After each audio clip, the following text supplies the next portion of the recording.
Guerre du M23 dans le Kivu. Ce dimanche 11 janvier 2026, des combats ont été rapportés à Kalambi, dans la chefferie de Lwindi, territoire de Mwenga, Sud-Kivu. Ils opposent les Wazalendo, soutenus par les forces armées de la RD Congo, aux rebelles rwandais du M23.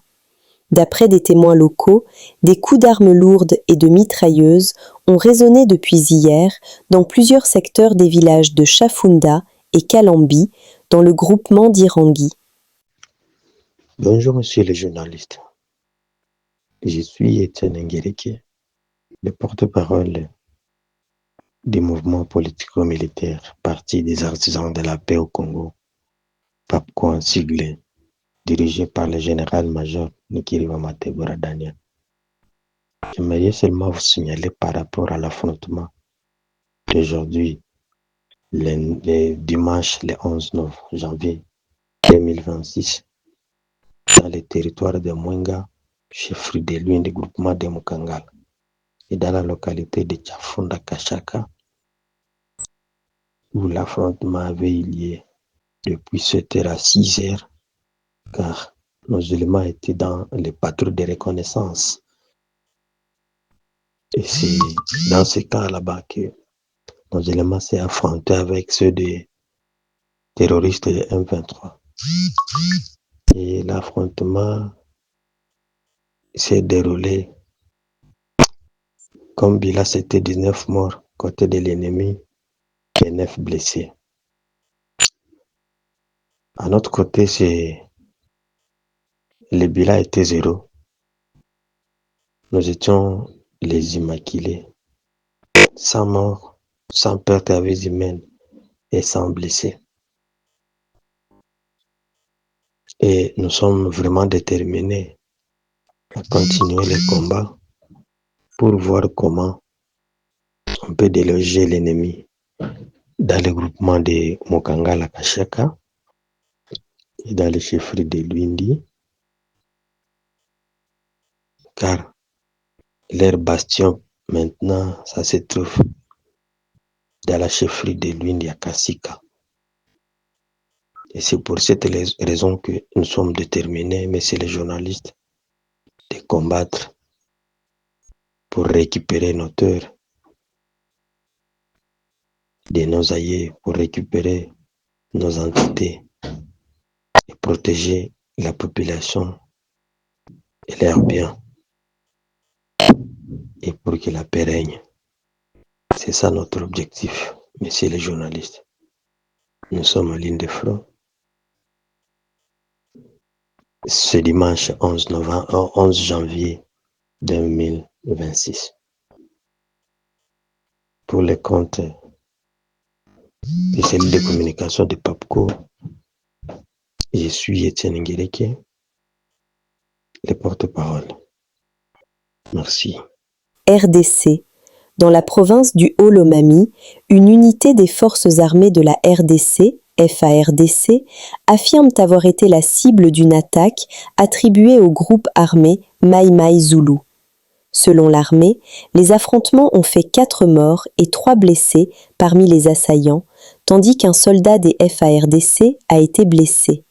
Les forces armées de la République démocratique du Congo, FARDC, informent l'opinion qu'une de ces unités déployées à Bukama, dans la province de Haut-Lomami, a été attaquée par des éléments d'un groupe armé identifié sous l'appellation Mai Mai Zulu.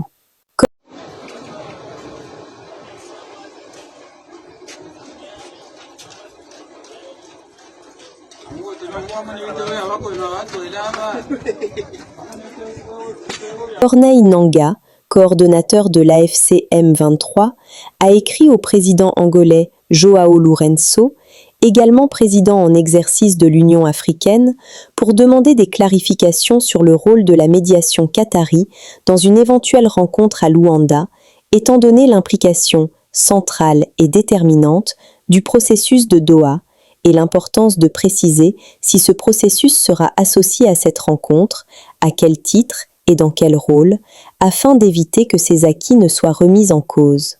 Il souhaite aussi savoir quel statut serait réservé au processus de Doha dans ce cadre précis et comment il serait articulé ou maintenu, soulignant que le processus de paix a souffert d'une instabilité méthodologique du fait des déplacements successifs des discussions, de Nairobi à Luanda puis à Doha, sans concertation formelle entre les médiateurs et les parties concernées. Nanga note qu'une médiation américaine parallèle a été sollicitée par le président Félix Tshisekedi sans être intégrée au dispositif existant. Il avertit que la multiplication des initiatives de paix autour de la même crise, si elle n'est pas clairement articulée, pourrait entraîner des chevauchements, des contradictions et nuire à la clarté, à la cohérence et à l'efficacité des efforts de paix déjà engagés. Ce n'est plus le FDLR. Kagame réclame maintenant une partie du Rwanda qui serait attribuée à la RDC lors de la colonisation. Une déclaration ouverte est faite pour provoquer. La vraie motivation de Kagame, c'est d'annexer une partie de la RDC au Rwanda avec la collaboration de certains Congolais corrompus et traîtres. La RDC est et sera indivisible. Mbote lisusu. J'espère que boza malamu awa. Voilà, ezali esengo munene pona ngai ya koleka awa komona bino ndenge bozali ko évoluer na yaka mbala liboso na ebandeli ya formation na bino bolataka nanu bateni ya grise boye awa na moni bino na teni ya bleu ya police esalinga esengo mingi boyebi difficulté tozana yango kati ya service na biso ya police tozali na besoin ya effectif tozali pe na besoin ya ko rajeunir police na biso poto batela population na biso pe territoire pe lokola ba bien na bango yango tata mokonzi ya ekolo premier ministre ya gouvernement na biso moko ministère ya intérieur tozolandela makambo etali formation avec beaucoup de préoccupations et de soucis. Il faut bobima bozala au service ya la nation. Mais eloko ya mutu ya ezali awa ezali makambo etali discipline. Police ezali service pour etambola bien, il faut discipline ezala nakati. Na ndenge bozozwa formation. Il faut botala makambo, bo respecter makambo na ba instruction ya discipline. Bozali, je suis convaincu ba cours mususu na caractère ya discipline pe étude ya ba texte na réglementation ekota malamu kati na bino. Un agent de police indiscipliné ezali danger pour la société. Et depuis que nga nazali na mutu ya ministère ya intérieur o ezali responsable na makambo police discipline pona ngai ezali préoccupation makasi. Donc na interpellé bino na bengi bino bo veiller makasi ba instruction nyoso etali discipline boye bakezali mutu ya pona bino po bozala de bons agents de police pe boko kakosa la carrière ya malamu. Il faut nous discipline. Yango nde ko permettre bino bo évoluer boko malokola commissaire général to inspecteur général boko kako kambape police na biso to ko kako pesa na République démocratique du Congo une police nationale digne de ce nom. Donc na pesi bino ba encouragement nyoso na kanisi botikali na 5 mois, c'est ça? Botikali na 5 mois po bobima awa. Na koyaka lisusu kotala bino pour nazala rassurer que formation ezolekana bien 5 mois o itikali botika la concentrer. J'espère que bino nyoso borosili sa cycle potozwa effectif oyo to chango na disposition ya population na biso azala mieux sécurisée. Encore une fois, bonne chance, bon travail et beaucoup de courage. Merci. Le recrutement et la formation au sein de la police nationale congolaise figurent parmi les axes majeurs de l'action du vice-premier ministre, ministre de l'Intérieur, Sécurité, Décentralisation et Affaires coutumières, Chabani Luko-Biango Jacquemin. Ce samedi, dans la province du Congo central, l'ambiance est studieuse et empreinte de solennité à l'école de formation de la police des Kassongo.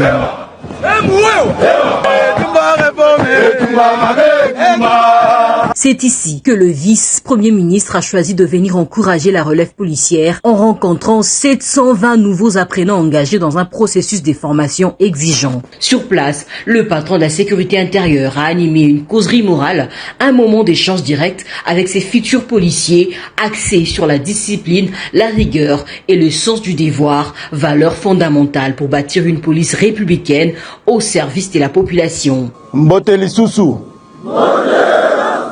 J'espère que boza malamu awa.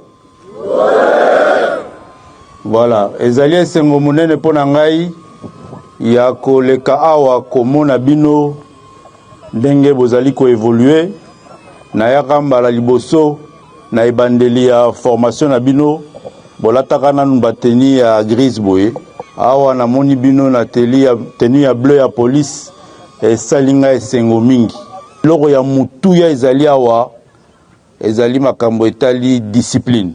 Police ezali service po etambola bien, il faut discipline ezala nakati. Na ndenge bozozwa formation. Il faut bota la makambo, bo respecter makambo na ba instruction ya discipline. Je suis convaincu bakour mususu na caractère ya discipline pe étude ya ba texte na réglementation ekota malamu kati na bino. Un agent de police indiscipliné ezali danger pour la société. Cette formation s'inscrit dans le cadre de la loi de programmation de la police nationale congolaise 2026-2030 qui prévoit le recrutement et la formation de 90 000 nouveaux policiers sur 5 ans afin de renforcer les capacités opérationnelles de la police nationale congolaise. D'une durée de 9 mois, elle prendra fin en mai prochain et marque la première session organisée après la réforme du secteur de la police. Cette formation, c'est la première formation de la réforme en République démocratique du Congo. Ça, c'est la promotion 2025-2026.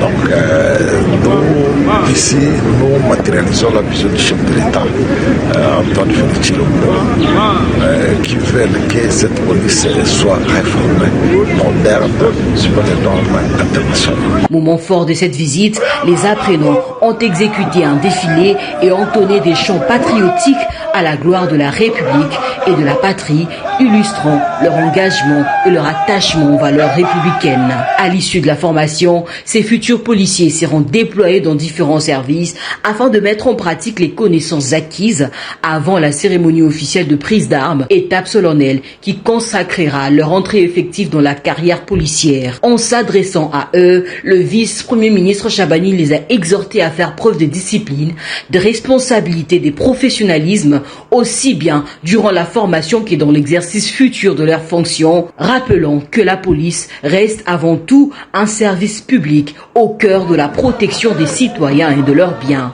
L'amélioration des conditions de vie des policiers figure parmi les priorités du vice-premier ministre, ministre de l'Intérieur, Sécurité, Décentralisation et Affaires coutumières, Chabani Luko-Biango Jacquemin, depuis sa prise de fonction. Ce samedi 10 janvier, le vice-premier ministre a effectué une visite des terrains pour inspecter l'état d'avancement des travaux de construction de la cité destinée au relogement des policiers sinistrés et de leurs familles à la suite de l'incendie survenu dans la nuit du 21 au 22 septembre dernier au camp Kabila. Situé dans la commune de Lantélé, quartier Tenda 2, le site affiche un taux d'exécution estimé à près de 80% sous la supervision du service de gestion et d'entretien des infrastructures de la police nationale congolaise. Au total, une centaine de logements ont été déjà érigés urgemment en vue de permettre pour un premier temps aux policiers sinistrés et leurs dépendants d'être dans l'abri loin de toute intempérie. À savoir que ce projet comprend également plusieurs infrastructures des bases, notamment des panneaux solaires, un forage d'eau, un centre de santé, une école et un marché afin d'offrir aux bénéficiaires un cadre de vie décent. C'est vrai, nous avons un cas malheureux l'assassinat, la mort par assassinat d'un professeur, le professeur Abata Dabarsona Mathieu. Et nous avons voulu voir celui qui a la charge de la sécurité des personnes et de leurs biens. Et nous avons parlé, il nous a rassurés, il nous a donné des réponses à toutes nos préoccupations en concernant la sécurité sur les sites universitaires et les quartiers environnants.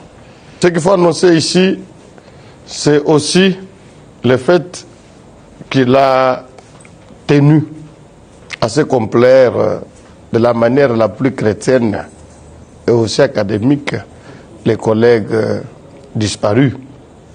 Voilà pourquoi nous annonçons, au lieu du sit-in qui était prévu demain, l'autorité nous a fait la faveur de monter, et alors monter en personne pour qu'on célèbre un culte en mémoire de celui qui nous a quittés dans les conditions tragiques. Et nous demandons à tous les professeurs, à tous ceux qui l'ont connu, d'assister à ce culte qui aura lieu demain à l'église Notre-Dame de la Sagesse, qui sera rehaussée par la présence du vice-premier ministre, pour dire qu'on puisse ce soir, on ne mélangera pas prière et manifestation publique. Nous sommes arrivés à la fin de cette édition. Merci à vous de nous avoir suivis jusqu'ici. Si vous avez apprécié ces contenus, n'oubliez pas de vous abonner à notre chaîne, d'activer la cloche de notification pour ne rien manquer de nos prochaines vidéos. Likez et partagez cette vidéo. On se retrouve très prochainement. À bientôt.